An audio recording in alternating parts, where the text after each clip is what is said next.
नमस्ते छात्रों, मैं प्राध्यापक विशाल वाबले आपका हार्दिक स्वागत करता हूं। तो आज हम यहाँ पर 12वीं के पाठ्यक्रम में दिया हुआ जो चौथा पाठ है आदर्श बदला। आदर्श बदला यह एक कहानी है और इस कहानी के लेखक है सुदर्शन। तो सुदर्शन जी ने आदर्श बदला इस कहानी के द्वारा बहुत ही अच्छी रचना हमारे सामने प्रस्तुत की है। तो आदर्श बदला इस कहानी के लेखक सुदर्शन जी यह हमें एक आदर्श बदले के बारे में जानकारी देना चाहते हैं। तो बदला लेने वाले व्यक्ति के मन में अक्सर क्रोध अथवा हिंसा की भावना होती है, यानी कि कोई प्रतिशोध लेना चाहता है, बदला लेना चाहता है तो उसके मन में अक्सर क्रोध होता है या हिंसा की भावना होती है। इतना ही नहीं, मौत का बदला मौत से लेने की अनेक घटनाएं प्रसिद्ध है, यानी कि बहुत सारी ऐसी घटनाएं हम देखते हैं जिस प्रकार से उसके साथ व्यवहार हुआ है वह ईंट का जवाब पत्थर से नहीं तो लोहे से देने के लिए तैयार रहता है। यानी कि जो बदला लेने वाले व्यक्ति है उसके मन में हमेशा क्रोध रहता है। तो यह जो प्रस्तुत कहानी है, कहानी में लेखक ने बदला लेने का अनूठा आदर्श प्रस्तुत किया है। तो कहानी में लेखक बदले की भावना को किस तरह से आदर्श रूप में हमारे सामने प्रस्तुत करते हैं इसकी जानकारी यहाँ पर दी हुई है। यानी कि अनूठा आदर्श, बदला लेने का अनूठा आदर्श लेखक ने हमारे सामने प्रस्तुत किया है। तो इस कहानी में बैजू बावरा जो अपने पिता को भजन गाने के अपराध में तानसेन की क्रूरता का शिकार होता हुआ देखता है। यानी कि यहाँ पर एक कहानी दी हुई है। इस कहानी में जो बैजू बावरा है वह बैजू बावरा अपने पिता के साथ जब आगरा शहर में गया था, तो आगरा शहर में जब वह जाता है तो वहाँ पर जाते समय बैजू बावरा, उसके पिताजी और अन्य उनके जो साथी थे वह गीत गाते हुए आगरा शहर में जाते हैं। लेकिन आगरा शहर में एक नियम बनवाया था, तानसेन ने एक नियम बनवाया था कि आगरा शहर में कोई भी गीत नहीं गाएगा। जिसे गीत गाना है वह यदि तानसेन का मुकाबला नहीं कर सकता या यदि वह मुकाबले में हार जाता है तो उसको मृत्यु दंड दिया जाएगा। इस प्रकार तानसेन ने एक नियम बनवाया था और यह जो बैजू बावरा है उसके पिताजी और अन्य सदस्य, उनको इस नियम के बारे में कोई जानकारी नहीं थी। तो वह जब आगरा शहर में जाते हैं तो आगरा शहर में जाने के बाद वह गीत गाते हुए जा रहे थे। तो उस समय सिपाही उनको पकड़ते हैं और अकबर के सामने, तानसेन के सामने पेश करते हैं और उनको तानसेन के साथ गान युद्ध में सम्मिलित किया जाता है। और बैजू बावरा के पिताजी और उनके सदस्य तानसेन का मुकाबला नहीं कर पाते, इसलिए उनको मृत्यु दंड की सजा सुनाई जाती है। और यह जो बैजू है वह 10 साल का छोटा बच्चा था। उस समय वह 10 साल का था, इसलिए छोटे बच्चे को वहाँ से छोड़ दिया जाता है। और यही बैजू बावरा बाद में कुछ वर्षों के बाद अपने पिता के मृत्यु का बदला किस प्रकार से लेता है, यह एक आदर्श, यानी कि बदला लेने का अनूठा आदर्श लेखक सुदर्शन जी ने हमारे सामने प्रस्तुत किया है। तो विस्तृत रूप से हम कहानी का अध्ययन करेंगे। तो कहानी का अध्ययन करते समय हम यहाँ पर हमारे पाठ्य पुस्तक का 16 नंबर का जो पन्ना है, 16 नंबर के पन्ने पर एक कहानी दी हुई है। तो कहानी में दिए हुए परिच्छेद को हम पढ़ेंगे और उसके बारे में जानकारी प्राप्त करेंगे। तो आपके सामने भी हिंदी की किताब होगी, उस किताब में से 16 नंबर का पन्ना निकालिए और मैं जैसे जैसे पढ़ूंगा वैसे वैसे आप उन पंक्तियों पर ध्यान दीजिए। प्रभात का समय था, आसमान से बरसती हुई प्रकाश की किरणें संसार पर नवीन जीवन की वर्षा कर रही थी। 12 घंटों के लगातार संग्राम के बाद प्रकाश ने अंधेरे पर विजय पाई थी। इस खुशी में फूल झूम रहे थे, पक्षी मीठे गीत गा रहे थे, पेड़ों की शाखाएं खेलती थी और पत्ते तालियां बजाते थे। चारों तरफ खुशियां झूमती थी, चारों तरफ गीत गूंजते थे। इतने में साधुओं की एक मंडली शहर के अंदर दाखिल हुई। उनका ख्याल था, मन बड़ा चंचल है, अगर इसे काम न हो तो इधर उधर भटकने लगता है और अपने स्वामी को विनाश की खाई में गिराकर नष्ट कर डालता है। इसे भक्ति की जंजीरों से जकड़ देना चाहिए। साधु गाते थे, सुमर सुमर भगवान को, मूर्ख मत खाली छोड़ इस मन को। यानी कि बैजू बावरा, उसके पिताजी और उनके जो साथी थे, एक साधुओं की मंडली जब आगरा शहर में दाखिल होती है, आगरा शहर में उनका आगमन होता है, तो उस समय आगरा शहर का माहौल कैसा था, वहाँ का वातावरण कैसा था, इसकी जानकारी इस परिच्छेद में दी हुई है। प्रभात का समय था, आसमान में किस तरह से प्रकाश की किरणें इस संसार पर नवीन जीवन की वर्षा कर रही थी, इसके बारे में जानकारी दी गई है। बहुत ही खुशी का प्रसन्न माहौल वहाँ पर था।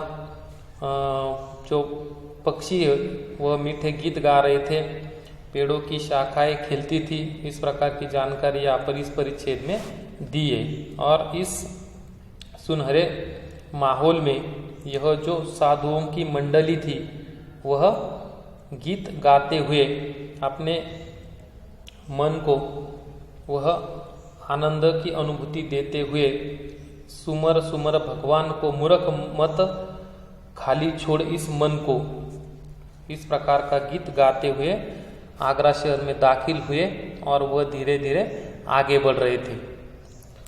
जब संसार को त्याग चुके थे, उन्हें सुर ताल की क्या परवाह थी।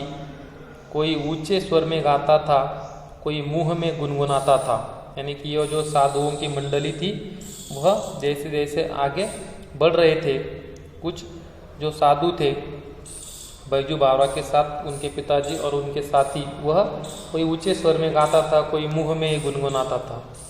और लोग क्या कहते हैं, इन्हें इसकी जरा भी चिंता न थी।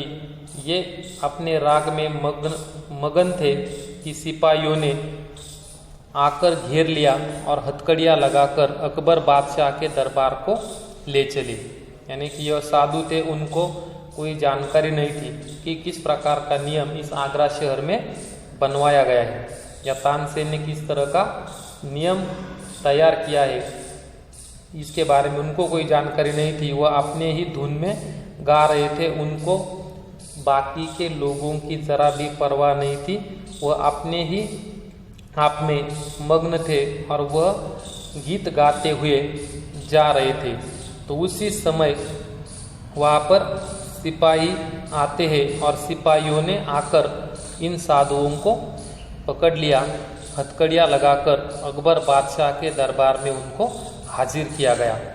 अगला परिच्छेद है, यह वह समय था जब भारत में अकबर की तूती बोलती थी और उसके मशहूर रागी तानसेन ने यह कानून बनवा दिया था कि जो आदमी राग विद्या में उसकी बराबरी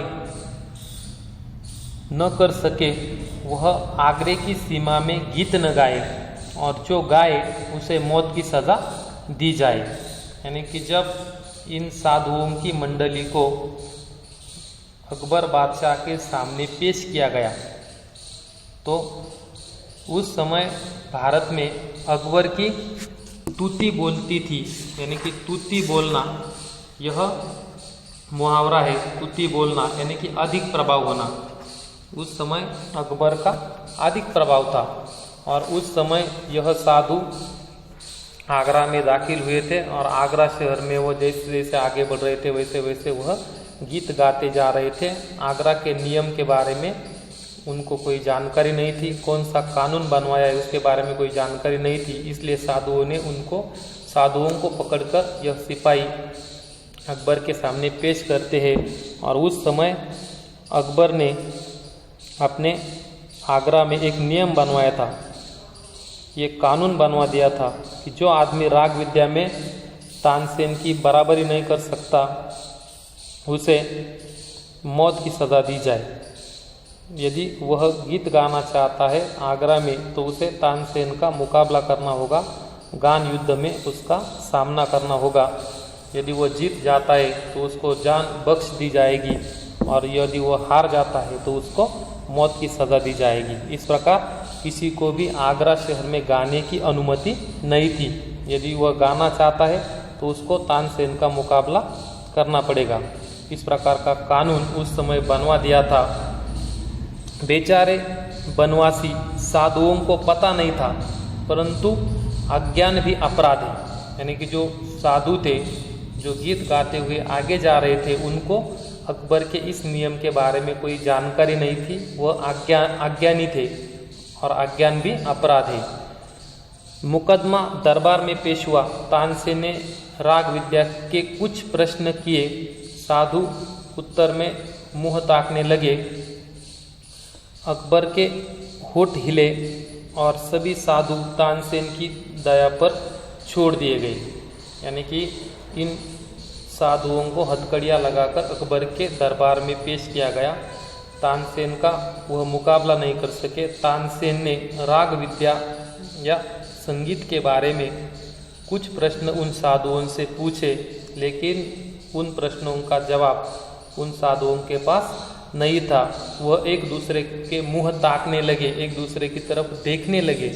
तो अकबर के होठ हिले, इसका मतलब अकबर ने इन साधुओं को जो भी सज़ा सुनानी है उसके बारे में सारे अधिकार तानसेन पर ही छोड़ दिए गए। दया निर्बल थी, वह इतना भार सहन न कर सकी। मृत्युदंड की आज्ञा हुई। यानी कि नियम के अनुसार जो तानसेन ने कानून बनवाया था, उस कानून के अनुसार जो तानसेन का मुकाबला नहीं कर सकेगा उसको मृत्युदंड दिया जाएगा। इस प्रकार इन साधुओं को भी मृत्युदंड की सजा सुनाई गई। केवल 10 वर्ष का बच्चा छोड़ा गया। बच्चा है, इसका दोष नहीं, यदि है भी तो क्षमा के योग्य है। यानी कि बैजू बावरा जो 10 साल का था, अपने पिता और उनके साथियों के साथ आगरा शहर में गया था। उसको 10 साल का होने की वजह से उस समय बाकी के उनके पिताजी और अन्य साथियों को मृत्युदंड की सज़ा सुनाई गई और बैजू बावरा को छोड़ दिया गया, क्योंकि वह बच्चा था और इसका कोई दोष नहीं, ऐसा मानकर बैजू बावरा को छोड़ दिया गया। बच्चा रोता हुआ आगरे के बाजारों से निकला और जंगल में जाकर अपनी कुटिया में रोने तड़पने लगा। वह बार बार पुकारता था, बाबा तू कहाँ है? अब कौन मुझे प्यार करेगा? कौन मुझे कहानियाँ सुनाएगा? लोग आगरे की तारीफ करते हैं, मगर इसने मुझे तो बर्बाद कर दिया। यहाँ पर जो बच्चा है जिसे छोड़ दिया गया, उसे माफ़ कर दिया गया, वह बच्चा रोता हुआ आगरे के बाज़ारों से निकलता है और जंगल में जाकर अपनी कुटिया में जाकर वह रोने लगा है।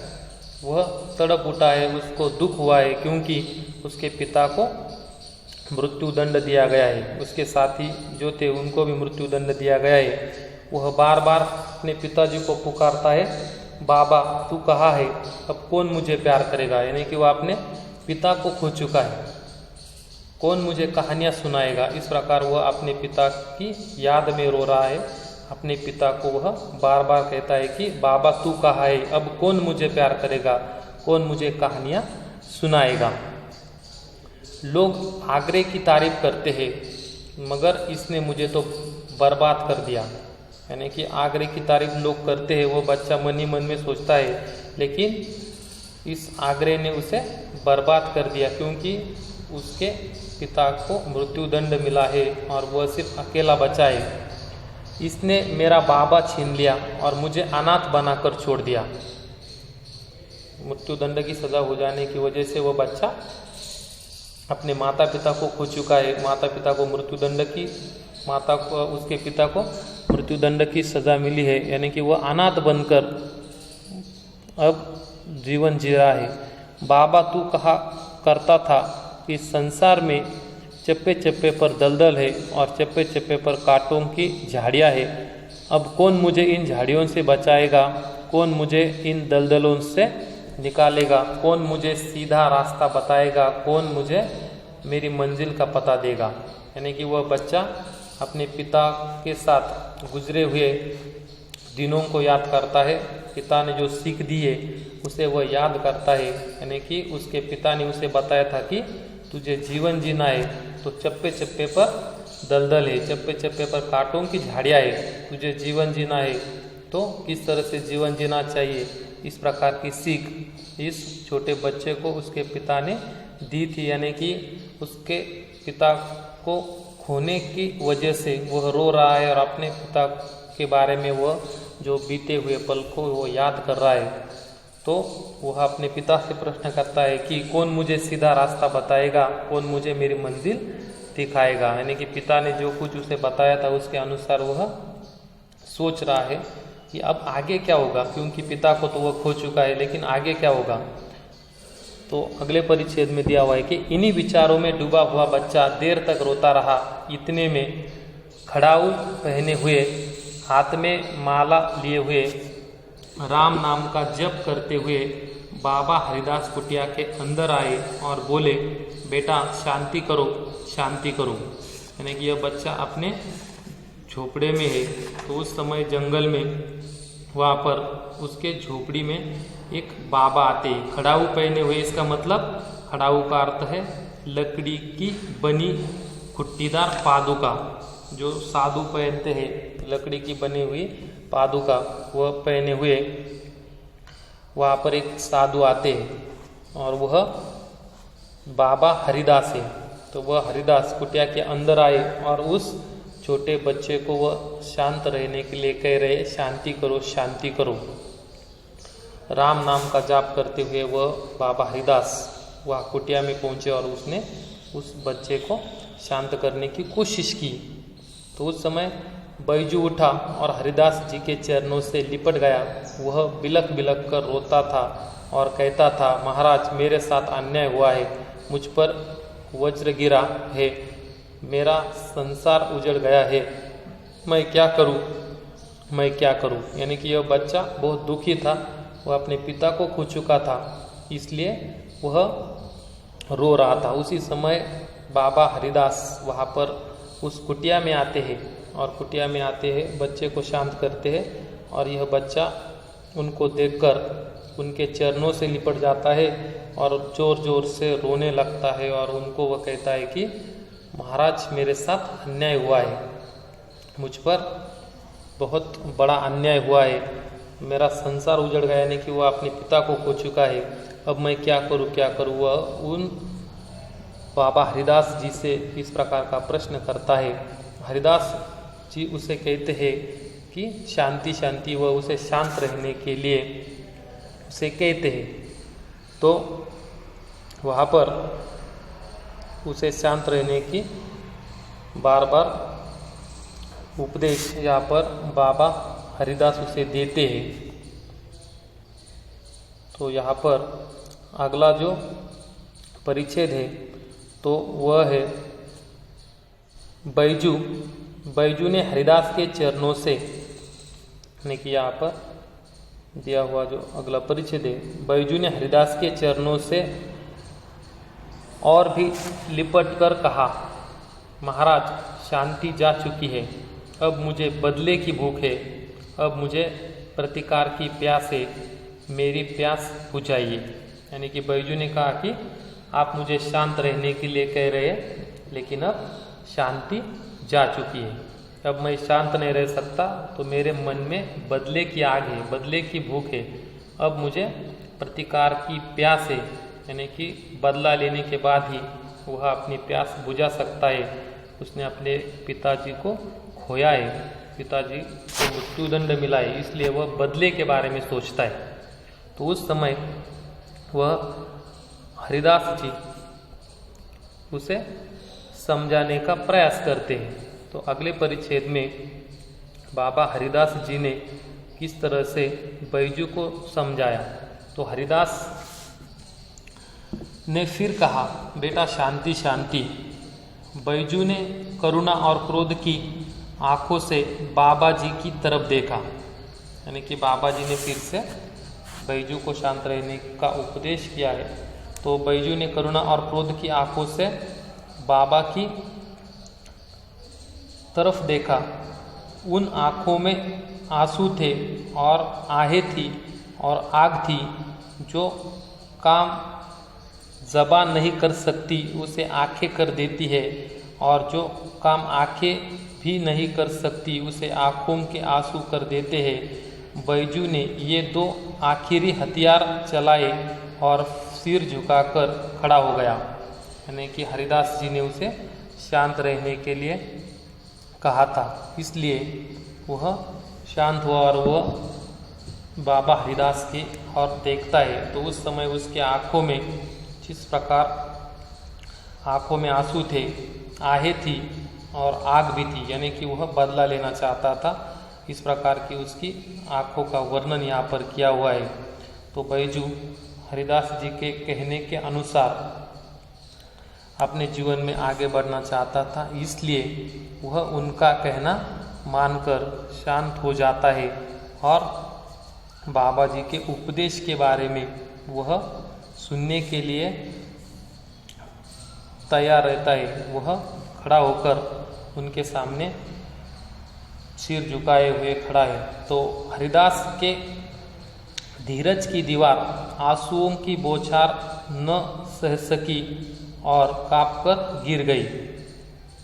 उन्होंने बैजू को उठाकर गले से लगाया और कहा, मैं तुझे वह हथियार दूंगा जिससे तू अपने पिता की मौत का बदला ले सकेगा। यानी कि बैजू अपने पिता की मृत्यु का बदला लेना चाहता था और हरिदास जी उसे शांत रहने का उपदेश दे रहे थे। लेकिन जब बैजू की यह स्थिति देखकर हरिदास जी के धीरज की दीवार आंसुओं की बौछार न सह सकी, यानी कि हरिदास जी उसका दुख देखकर उसे यह कहते हैं कि मैं तुझे वह हथियार दूंगा, तू बदला लेना चाहता है तो ठीक है, तू बदला ले, लेकिन मैं तुझे बदला लेने के लिए हथियार दूंगा जिससे तू अपने पिता की मौत का बदला ले सके। इस प्रकार एक आदर्श बदला किस प्रकार का होता है, आदर्श बदला लेने के लिए बाबा हरिदास उसे कौन सा हथियार देते हैं, यानी कि जिस हथियार से वह अपने पिता के मृत्यु का बदला ले सके। इस प्रकार यहाँ पर हरिदास जी उसे बताते हैं। तो बैजू हैरान हुआ, बैजू खुश हुआ, क्योंकि उसे ऐसा लगा कि जो कुछ देर पहले मुझे शांति शांति बनाए रखने के लिए कह रहे, शांत रहने का उपदेश कर रहे, वही मुझे हथियार दे रहे, यानी कि बदला लेने के लिए हथियार दे रहे। तो बैजू हैरान हुआ, बैजू खुश हुआ, बैजू उछल पड़ा। उसने कहा, बाबा आपने मुझे खरीद लिया, आपने मुझे बचा लिया, अब मैं आपका सेवक हूँ। यानी कि बाबा ने उसे हथियार देने की बात कही। तो उस समय यह बैजू हैरान भी हुआ था, खुश भी हुआ था, उछल पड़ा था और उसने बाबा को कहा कि आपने मुझे खरीद लिया, आपने मुझे बचा लिया, अब मैं आपका सेवक हूँ, यानी कि आप जो कहेंगे वह मैं करने के लिए तैयार हूँ। इस प्रकार यहाँ पर बैजू बाबा हरिदास का सेवक हो जाता है। तो अगले परिच्छेद में हरिदास जी बैजू को क्या कहते हैं इसकी जानकारी यहाँ पर दी हुई है। तो यहाँ पर बाबा हरिदास जी किस प्रकार का उपदेश करते हैं या उसे कौन सा हथियार देने की बात करते हैं, ये जानकारी आगे दी है। तो हरिदास, मगर मुझे 12 बरस तुझे 12 बरस तक तपस्या करनी होगी, कठोर तपस्या, भयंकर तपस्या। यानी कि बाबा हरिदास कहते हैं कि मैं तुझे बदला लेने के लिए हथियार दूंगा, लेकिन उस हथियार को पाने के लिए तुझे 12 बरस तक तपस्या करनी होगी और तुझे कठोर तपस्या, भयंकर तपस्या करनी होगी। तो बैजू कहता है, बैजू महाराज आप 12 बरस कहते हैं, मैं 12 जीवन देने को तैयार हूँ। मैं तपस्या करूँगा, मैं दुख झेलूँगा, मैं मुसीबतें उठाऊँगा, मैं अपने जीवन का एक एक क्षण आपको भेंट कर दूँगा, मगर क्या इसके बाद मुझे वह हथियार मिल जाएगा जिससे मैं अपने बाप की मौत का बदला ले सकूं। यानी कि यहाँ पर जो परिच्छेद है उस परिच्छेद को पढ़ने के बाद हमें पता चलता है कि बैजू किस तरह से बदला लेने के लिए अपने आप को समर्पित कर देता है, वह कुछ भी करने के लिए तैयार हो जाता है। यानी कि महाराज से वह कहता है कि आप मुझे 12 बरस तक तपस्या करने के लिए कह रहे हैं, लेकिन मुझे यदि वह हथियार मिलने वाला है तो मैं अपने 12 जीवन भी देने के लिए तैयार हूँ, लेकिन मुझे बदला लेने के लिए, अपने पिता के मौत का बदला लेने के लिए जो हथियार आप देने की बात मुझे कर रहे हैं, उस हथियार को मैं पाने के लिए कुछ भी करूँगा। इस प्रकार एक बदले की आग बैजू के मन में थी और बैजू किसी भी तरह अपने पिता के मृत्यु का बदला लेना चाहता था। तो वह कहता है कि मैं मुसीबतें उठाऊंगा, अपने जीवन का एक एक क्षण आपको भेंट कर दूंगा, लेकिन मुझे सिर्फ वो हथियार मिल जाना चाहिए। इस प्रकार वह बाबा हरिदास से कहता है। तो बाबा हरिदास कहते हैं, अगला जो परिच्छेद है, तो बाबा हरिदास कहते हैं, हम यहाँ पर आगे देखेंगे कि अगला परिच्छेद बाबा हरिदास, हाँ मिल जाएगा। यानी कि उसने कहा कि मैं अपने आप को समर्पित कर रहा हूँ तो मुझे हथियार मिलना चाहिए। तो हरिदास जी कहते हैं, हाँ तुझे हथियार मिल जाएगा। तो बैजू कहता है, तो मैं आज से आपका दास हूँ, आप आज्ञा दे, मैं आपकी हर आज्ञा का सिर के साथ दिल झुकाकर पालन करूँगा। यानी कि बैजू ने अपने आप को बाबा हरिदास के चरणों में समर्पित कर दिया। वह बदला लेने के लिए बाबा हरिदास से जो हथियार पाना चाहता था, उस हथियार पाने के लिए उसने सब कुछ अपना दांव पर लगाया, अपने आप को समर्पित कर दिया और सिर्फ वह अपने पिता की मृत्यु का बदला लेने के लिए करना चाहता था। इस प्रकार यहाँ पर हमने देखा कि बैजू बावरा के पिता को किस तरह से मृत्युदंड दिया गया और मृत्युदंड देने की वजह से बैजू अनाथ हुआ और अनाथ हो जाने के बाद बाबा हरिदास उसे किस तरह से सहायता करना चाहते हैं, या बाबा हरिदास अपने उपदेशों से बैजू को शांत करते हैं। तो बैजू तानसेन और अकबर से अपने पिता की मृत्यु का बदला लेना चाहता है और बदला लेने के लिए वह महाराज के सभी उपदेशों का पालन करना चाहता है। अपने आप को वह महाराज के सामने समर्पित कर देता है। तो यहाँ पर हमने देखा, इस कहानी का जो उत्तरार्ध है वह हम अगली वीडियो में देखेंगे। धन्यवाद।